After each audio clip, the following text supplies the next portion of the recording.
নমস্কার। এক গায়ে বিশ্বকবি রবীন্দ্রনাথ ঠাকুর। আমরা দুজন একটি গায়ে থাকি, সেই আমাদের একটি মাত্র সুখ। তাদের কাছে গায় যে দোয়েল পাখি, তাহার গানে আমার নাচে বুক। তাহার দুটি পালন করা ভেড়া চড়ে বেড়ায় মোদের বটমূলে। যদি ভাঙে আমার ক্ষেতের বেড়া, কোলের পরে নি তাহারে তুলে। আমাদের এই গ্রামের নামটি খঞ্জনা, আমাদের এই নদীর নামটি অঞ্জনা। আমার নাম তো জানে গাঁয়ের পাঁচজনে, আমাদের সেই তাহার নামটি রঞ্জনা।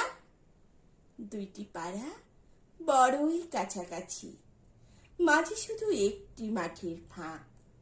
তাদের বনের অনেক মধুমাছি, মোদের